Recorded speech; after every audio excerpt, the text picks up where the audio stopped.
వధూవరుల్లో ఎవరు పెద్దవారై ఉండాలి? ఈ రోజుల్లో ఇది చాలా సమస్యగా కనిపిస్తోంది. ఇష్టపడుతున్నారు, ప్రేమించుకుంటున్నారు.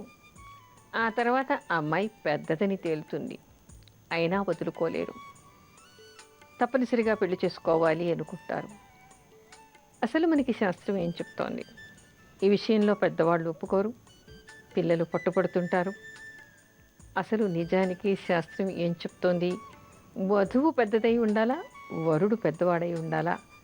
వధూవరులకి వయస్సు ఏ విధంగా ఉండాలని మనకి శాస్త్రం చెప్తోంది. ఇక్కడ మనకి అనేక విషయాలు కనిపిస్తాయి. ధర్మశాస్త్రాల్లో, మనుస్మృతిలోనూ, ఆ తర్వాత అనేక గ్రంథాల్లో, ఆధ్యాత్మిక గ్రంథాల్లోనూ మనకి కనిపించేటువంటి విషయం, వధువు వరుడి కంటే 4 నుంచి 8 సంవత్సరాలు చిన్నదై ఉండాలిట. 4 నుంచి 8 సంవత్సరాల వరకు చిన్నదై ఉంటే, అంటే ఎంతైనా కావచ్చు, 4 కావచ్చు, 5, 6, 7, 8 సంవత్సరాల వరకు కూడా చిన్నదై ఉండవచ్చు. అయితే వధువు వయస్సు తక్కువగా ఉండాలి, వరుడు వయస్సు పెద్దగా ఉండాలి అని చెప్పేసి మనకి మనుస్మృతి చెప్తోంది.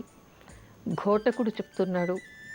అనేక రకాల గ్రంథాల్లో కూడా మనకి కనిపించేటువంటి విషయం, వరుడు పెద్దవాడై ఉండాలని, వధువు చిన్నదై ఉండాలి అనేటువంటి విషయం కనపడుతోంది. అంతేకాదు, మనకి ఆయుర్వేద గ్రంథంలో కూడా అష్టాంగ హృదయంలో కనిపించేటువంటి విషయం కూడా ఒకటి ఉంది.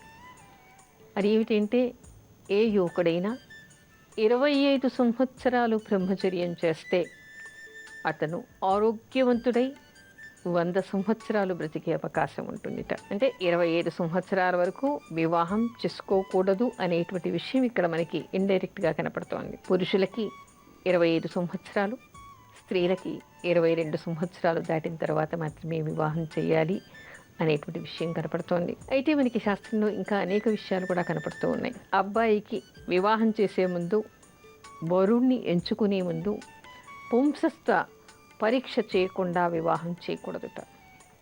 అది ఎలా తెలుస్తుంది? డాక్టర్ల దగ్గరికి వెళ్ళాలా? వాళ్ళకి అవమానంగా ఉంటుంది కదా, ఇత్యాదులన్నీ సందేహాలు రావచ్చు. కానీ జ్యోతిష్ శాస్త్రంలో జాతకం చూసినప్పుడు అలాంటి విషయాలు తెలుస్తాయి. అలాంటి వాడికి ఇచ్చి పెళ్లి చేయకూడదని కూడా మనకి శాస్త్రం చెప్తోంది. ఈ మధ్య కాలంలో చాలా కేసుల్లో ఆ కారణంగా విడాకులు కూడా జరుగుతూ ఉన్నాయి.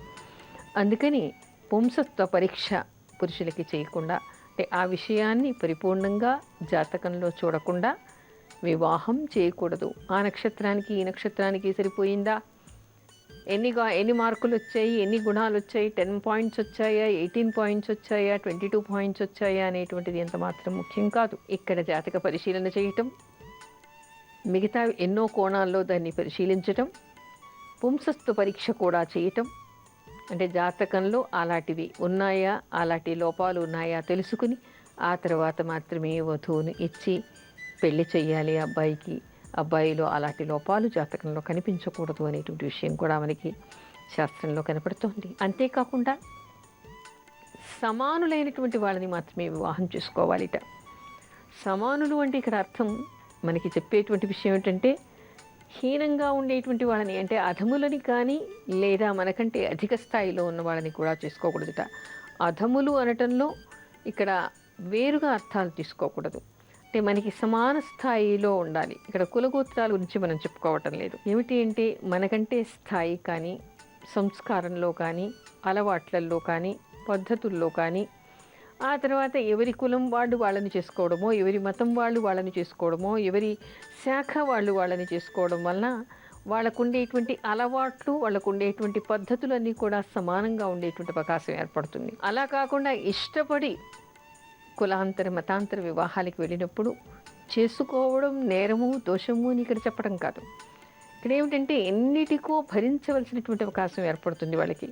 వీళ్ళింటి పద్ధతులు వేరు, వాళ్ళింటి పద్ధతులు వేరు. ప్రేమ మానసికమైందే కానీ జీవితం అనేటువంటిది అనుభవంతో ఉండేటువంటిది. అనుభవంలోకి వచ్చిన తర్వాత చిన్న చిన్న సంఘటనలు కూడా ఎక్కువగా వేధిస్తూ ఉంటాయి. అన్నిటికీ సిద్ధపడ్డ తర్వాత మాత్రమే దానికి వెళ్లాల్సి ఉంటుంది. ఇక్కడ చెప్పే విషయం ఏమిటంటే, వధూవరులు ఎలాంటి ఇబ్బందులు లేకుండా హాయిగా ఒకరితో ఒకరు, ఒకరి కుటుంబంతో ఒకరు సమాన స్థాయిలో ఉన్నప్పుడు ఆనందించగలుగుతారు. ఇద్దరి పద్ధతులు ఒకే రకంగా ఉన్నప్పుడు ఎలాంటి వైషమ్యాలు లేకుండా వాళ్ళ గురించి వీళ్ళకి తెలుసు, వీళ్ళ గురించి వాళ్ళకి తెలుసు, అలవాట్లు, పద్ధతులు, ఆ తర్వాత తినేటువంటివి కానీ, నడుచుకునేటువంటివి కానీ, అనవాయితీలు కానీ, సాంప్రదాయాలు కానీ ఒకటే అయినప్పుడు ఎలాంటి ఇబ్బంది లేకుండా హాయిగా నడిచిపోతారు. అక్కడ ఒకళ్ళ గురించి ఒకళ్ళకి కూడా మనస్పర్ధలు ఏర్పడేటువంటి అవకాశాలు ఉండవు. దుఃఖాలు, బలహీనతలు, మానసిక వేదనలు ఉండవు. అందుకని సమానులుగా చేసుకోవాలి అంటారు. మనకంటే అధికారంలో కానీ, లేక ధనంలో కానీ, ఇంకా దేనిలో కానీ అధికులను చేసుకున్నాం అనుకోండి, ఎప్పుడూ వాళ్ళ కింద చులకనగా చూడబడే అవకాశం ఉంటుంది. కాబట్టి అలా కూడా చేసుకోకూడదుట. మనకంటే కింది స్థాయికి వెళ్ళినప్పుడు కూడా మనం అక్కడ ఇమడలేక అనేక అగచాట్లు పడేటువంటి అవకాశం, లేదా మన కింద వాళ్ళు బాధపడేటువంటి అవకాశం ఏర్పడుతుంది. కానీ వివాహం అనేటువంటిది ఎప్పుడు కూడా సమాన స్థాయిలో ఉండటం శ్రేయస్కరము అని చెప్పేసి మనకి శాస్త్రం చెప్తోంది. ఆ విధంగా ఎంచుకోవాలి. పూర్వం వివాహం చేసే ముందు జనక మహారాజు సీతమ్మ వారికి చెప్పినప్పుడు, వివాహం చేయాలి అనుకున్నప్పుడు, వీర్య శుల్కం చెల్లించిన వాడిని మాత్రమే నా కూతురికి అల్లుడుగా నేను స్వీకరిస్తాను, నా కూతురికి భర్తగా నేను స్వీకరిస్తాను అని చెప్పి జనక మహారాజు పట్టుపట్టాడు. వీర్యశుల్కం అంటే సీతమ్మ వారి కంటే బలవంతుడైనటువంటి వాడు, వీరుడైనటువంటి వాడికి మాత్రమే తన కూతుర్ని ఇవ్వాలి అనుకున్నాడు. అప్పటికే ఆవిడ ప్రౌఢ, అంటే అప్పటికే ఆవిడ చిన్నపిల్ల కాదు. అదేవిధంగా యువకుడైనటువంటి వాడు రామచంద్రుడు. ఆ తర్వాత ఆయన ఎప్పుడైతే శివధనుర్బాణాన్ని ఎక్కుపెట్టాడో ఆ తర్వాతనే అతనికి ఇచ్చి పెళ్లి చేశాడు జనక మహారాజు. అంటే ఇక్కడ సమాన స్థాయి కావాలి. తర్వాత దేని గురించి మనం అనుకుంటున్నామో దానికి తగినటువంటి శక్తి సామర్థ్యాలు వాళ్ళకి ఉండాలి. ఆ తర్వాత వీరులు అంటే ఆ కాలంలో అయితే రాజులు కాబట్టి వీరులు అనుకున్నారు. ఇక్కడైతే చదువు విషయంలో కానీ, సంస్కారం విషయంలో కానీ, వాళ్ళకు ఉండేటువంటి కులమతాన్ని అనుసరించి కానీ, వాళ్ళకు ఉన్నటువంటి సామాజికమైనటువంటి పద్ధతుల్ని అనుసరించి కానీ, అవన్నీ చూసుకున్నాక చేసుకుంటే వివాహం చేసుకున్నటువంటి దంపతులు సుఖ సంతోషాలతో జీవితాంతం మనగలుగుతారు అనేటువంటి విషయం మనకి శాస్త్రం చెప్తోంది. మరి ధర్మశాస్త్రం విషయంలో చెప్తోంది, న్యాయశాస్త్రం ఏం చెప్తోంది? న్యాయశాస్త్రం కూడా అదే చెప్తోంది. మనకి కొంత వయస్సు మైనారిటీ తీరాలి అనేటువంటి విషయం ఉంది కదా. అందుకని అమ్మాయిలకి కానీ అబ్బాయిలకి కానీ మైనారిటీ తీరకుండా వివాహం చేసుకుంటే ఆ వివాహం చేసుకున్నట్టు లెక్కే కాదుట. ఇంకా కొంతమంది పిల్లలకి తెలియకుండా ప్రేమించామని చెప్పేసి వాళ్ళకి మైనారిటీ తీరకుండానే ఏ గుళ్ళోనూ తాళి కట్టించుకోవడం, లేదా ఎక్కడికో వెళ్ళి దండలు మార్చుకోవడం, వాళ్ళు కలిసి కొంతకాలం బ్రతకడం, ఆ తర్వాత విడిపోవడం జరుగుతోంది. తర్వాత జరిగేది ఏమిటి? ఇద్దరు కూడా జీవితాన్ని కోల్పోవాల్సి వస్తుంది. అందుకని మనకి ధర్మశాస్త్రం ఏం చెప్తుందో దాని ప్రకారం వెళ్ళారనుకోండి, ఎక్కడ కూడా ఎలాంటి ఇబ్బందులకు లోనయ్యేటువంటి అవకాశం ఉండదు. ఇక్కడ మనకి ధర్మశాస్త్రము వరుడి కంటే వధువు చిన్నదై ఉండాలి అని చెప్తోంది. అదేవిధంగా అష్టాంగ హృదయం అనేటువంటిది ఆయుర్వేద గ్రంథం. ఆయుర్వేద గ్రంథంలో కూడా మనకి అదే కనిపిస్తోంది. ఆ తర్వాత కామసూత్రాన్ని అనుసరించి కానీ, ధర్మశాస్త్రాన్ని అనుసరించి చూసినా కూడా అబ్బాయి కంటే అమ్మాయి వయస్సు తక్కువగా ఉండాలి అని చెప్పేసి మనకి శాస్త్రాలన్నీ కూడా చెప్తున్నాయి ముక్తకంఠంతో. అంటే మనం దేన్ని పాటించాలి? శాస్త్రం అనేటువంటిది ఒక శాసనం లాంటిది. అది ఎన్నో కోణాల్లో ఆలోచించిన తర్వాత మాత్రమే కొన్నిటిని ఈ విధంగా పాటించాలి అని నిర్దేశిస్తుంది. అందుకని వాటిని అదే విధంగా మనం పాటించినప్పుడు హాయిగా, సుఖంగాను, సంతోషంగాను జీవితకాలం వధూవరులిద్దరూ కూడా దంపతులైన తర్వాత ఎలాంటి ఇబ్బందులు లేకుండా సుఖంగా, సంతోషంగా జీవితకాలం జీవించేటువంటి అవకాశం ఏర్పడుతుంది. కాబట్టి ఇన్ని కోణాలు ఆలోచించి వాళ్ళు ఇలాంటి నిర్దేశాలు చేశారు. కాబట్టి శాస్త్రాన్ని అనుసరించి వరుడి కంటే వధువు 4 నుంచి 8 సంవత్సరాల వరకు కూడా చిన్నది ఉండవచ్చు అని మనకి శాస్త్రం చెప్తోంది. వధూవరుల వయసుల తేడాల వలన వచ్చేటువంటి సామాజిక పరిస్థితులు ఏ విధంగా ఉంటాయి, మానసిక సమస్యలు ఏ విధంగా ఉంటాయి. చాలామంది తొందరపడి పెళ్లి చేసేసుకుంటూ ఉంటారు. ముఖ్యంగా లవ్ మ్యారేజెస్లో ఇది ఎక్కువగా జరుగుతూ ఉంటుంది. జరిగినప్పుడు వధూవరులు అంటే వధువు పెద్దది, వరుడు చిన్నవాడు అయినప్పుడు ఉండేటువంటి సమస్యలు ఏ విధంగా ఉంటాయి. ఒక్కోసారి మనం కొన్ని చోట్ల చూస్తూ ఉంటాం. అమ్మాయికి 35 ఏళ్ళలో ఉంటాయి, అబ్బాయికి 25 ఏళ్ళలో ఉంటాయి, లేదా 30 ఏళ్ళలో ఉంటాయి. అసలు వివాహం జరగడమే ఈ రోజుల్లో అమ్మాయిలకి అబ్బాయిలకి కనీసం 25-30 దాటకుండా పెళ్ళిళ్ళు కావటం లేదు. అలా జరిగిన తర్వాత కూడా పెళ్ళైన తర్వాత వీళ్ళు ఎంతకాలం కలిసి సంతోషంగా ఉండగలుగుతారు? ఇక్కడ మనకి ఆయుర్వేదాన్ని అనుసరించి ఆలోచించిన, మెడికల్గా చూసినా కూడా మనకి స్త్రీల కంటే కూడా మానసిక పరిపక్వత పురుషులకి తొందరగా రాదుట. స్త్రీలకి అరిందాలాగా చిన్నప్పటి నుంచి అన్ని విషయాల మీద అవగాహన ఎక్కువగా ఉంటుంది, పురుషులకి తక్కువగా ఉండదు. అంటే పురుషుడు ఇక్కడ చిన్నవాడయ్యాడు. అసలు మామూలుగా ఏమిటి, పురుషుల కంటే స్త్రీలకి అవగాహన శక్తి ముందుగా చిన్న వయసులో ఏర్పడుతుంది, పురుషులకు తక్కువగా ఏర్పడుతుంది. కొంతకాలం వచ్చిన తర్వాత ఏర్పడుతుంది.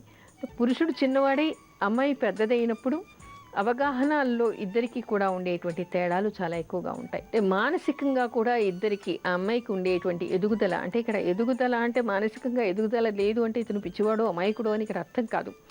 ఏ విషయాన్నైనా సామాజిక పరంగా అర్థం చేసుకునేటువంటి శక్తి పురుషుడి కంటే స్త్రీకి చాలా తొందరగా వస్తుందిట.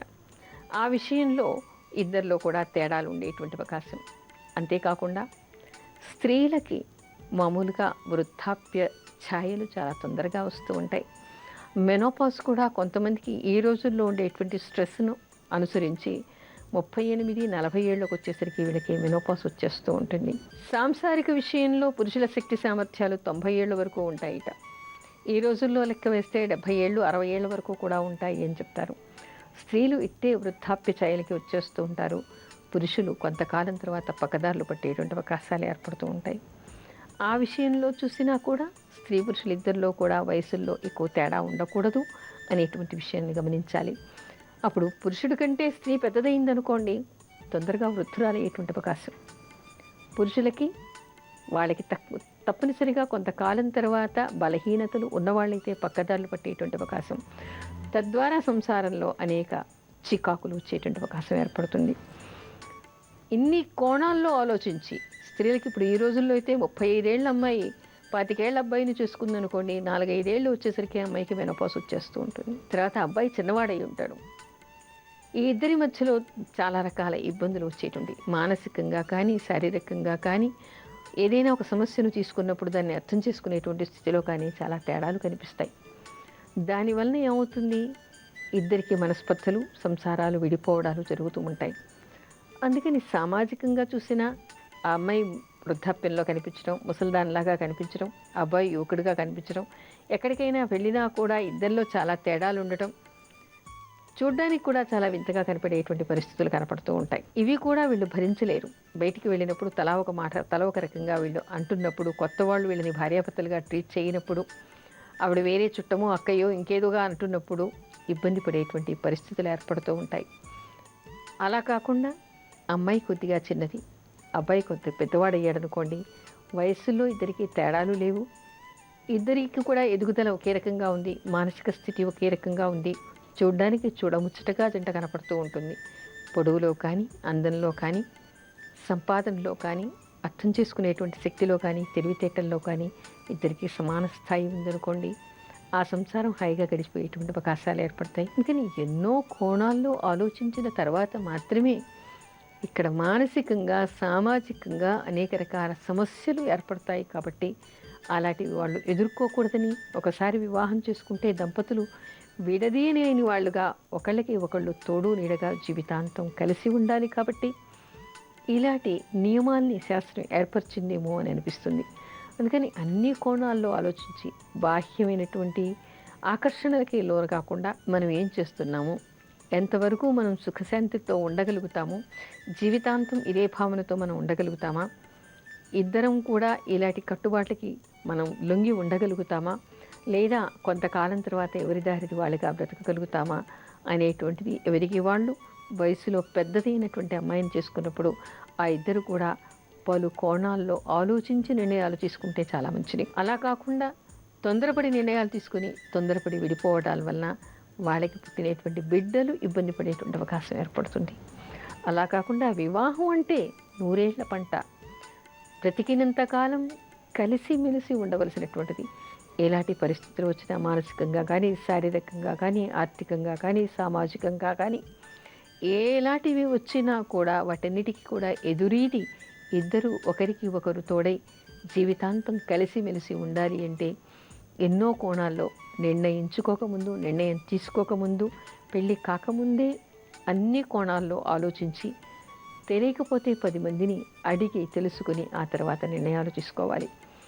తొందరపడి ఇష్టపడ్డాం కదా, అతని జీతం పెద్దది, లేదా అమ్మాయి చాలా అందంగా ఉంటుంది, లేదా వాళ్ళు చాలా అధికారంలో ఉన్నారు, లేదా వీళ్ళకి చాలా టాలెంట్స్ ఉన్నాయి, ఇలాంటి వాటిని అడ్డు పెట్టుకుని ఈ వివాహానికి ముందు పోకూడదు. ఆ తర్వాత అనుభవంలోకి వచ్చేటువంటి విషయాలు వేరుగా ఉంటాయి. ఇప్పుడు కనిపించేటువంటి ఆకర్షణలు వేరుగా ఉంటాయి.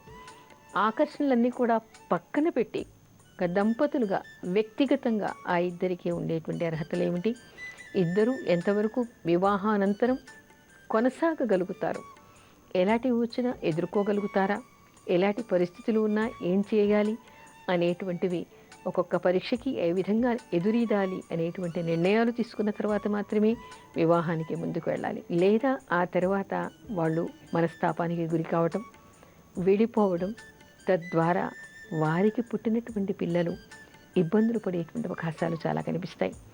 అందుకని వివాహం చేసుకునే ముందు ఆచితూచి అన్ని కోణాల్లో ఆలోచించి, ఇది ఆకర్షణ కాదు, ఒకరి పట్ల ఒకరికి మానసికంగా ఉండేటువంటి అవగాహన, ప్రేమ, ఆ ప్రేమ హృదయపరమైనటువంటిది అయి ఉండాలి.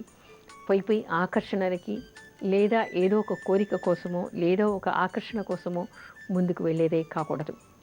కొంతమంది అధికారంలో ఉన్నారు, మంచి పవర్లో ఉన్నారు, వాళ్ళ అమ్మాయిని చేసుకుంటే నాకు బాగా కలిసి వస్తుంది, లేదా వీడికి బాగా ఆస్తి ఉంది కాబట్టి అతను చేసుకుంటే చాలా బాగుంటుంది, ఇతను క్రికెట్ ప్లేయరు, అతను సినిమా హీరో, ఇతను బాగా సంపాదిస్తున్నాడు, ఈ అమ్మాయి చాలా అందంగా ఉంది, లేదా ఈ అమ్మాయికి చాలా టాలెంట్స్ ఉన్నాయి, ఇలాంటివి పక్కన పెట్టండి.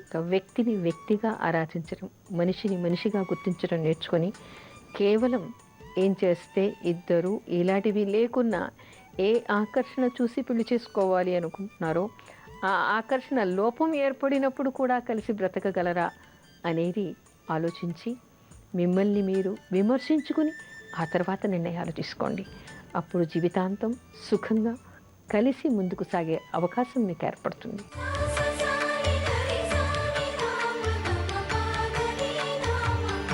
ఇవేంటి మంత్రం? ఓం స్థవిరాయ నమః. ఇదేమిటంటే కాలస్వరూపుడైనటువంటి వాడు విష్ణుమూర్తి. కాలానికి ఎవరు ఎదురీతలేరు. కాలాన్ని అనుసరించి మనం ముందుకు నడుచుకోవాల్సినటువంటి అవసరం ప్రతి వ్యక్తికి ఉంది.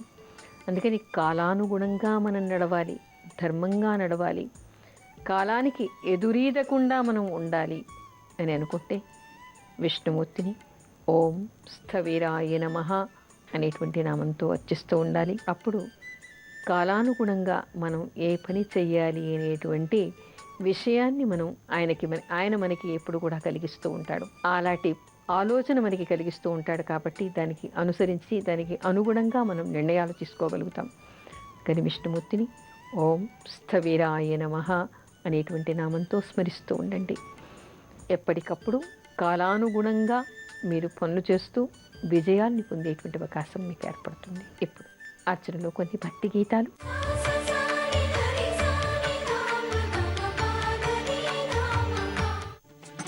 శ్రీయాంజనేయం ప్రసన్నాంజనేయం ప్రభాదివ్యకాయం ప్రకీర్తిప్రదాయం భజే వాయుపుత్రం భజే బాలగాత్రం భజేహం పవిత్రం భజే సూర్యమిత్రం భజే రుద్రరూపం భజే బ్రహ్మదేవం వటంచుం ప్రభాతంబు సాయంత్రమీ నామ సంకీర్తనల్ చేసి నీ రూపు వర్ణించి నీ మీదనే దండకం ఒక్కటించేయనూరించి నీ మూర్తి నింగాచి నీ సుందరం పెంచి నీ దాసదా సుందరై రామభక్తుండరై నిన్నునే గొల్చెదన్నీ కటాక్షంబునందూచితే వేడుకల్ చేసితే నా మురారించితే నన్ను రక్షించితే అంజనాదేవి భక్తాన్వయాదేవ నిన్నెంచనేనంత వాడంతయాశాలివై చూచితే దాతవై ప్రోచితే దగ్గరం పిలిచితే తొల్లి సుగ్రీవునకు మంత్రివై స్వామి కార్యంబునందుండి శ్రీరామ సౌమిత్రులం చూచి వారిని విచారించి సర్వేషు పూజించి యవ్వాను చుంబంటు గావించి యవ్వాలి నింజంపి కాకుత్సతిలకుందయా దృష్టి వీక్షించి కిష్కిందకే తెంచి శ్రీరామ కార్యార్థమై లంకకే తెంచియుం లంకిణిం జంపియుం లంకయుంగాచియుం భూమి జందూచి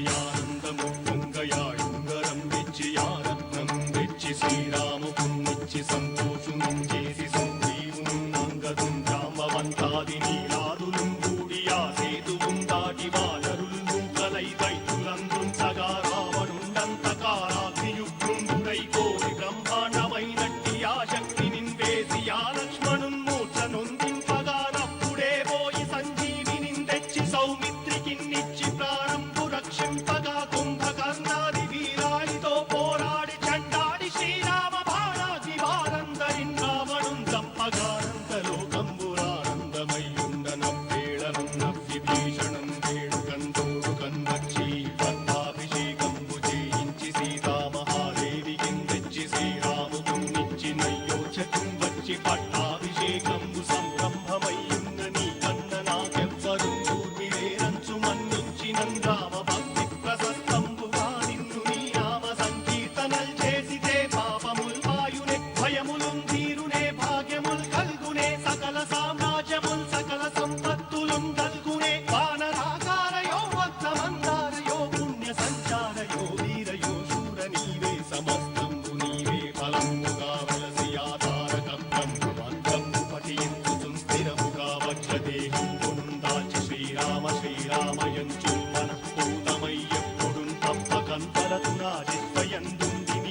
సదేహ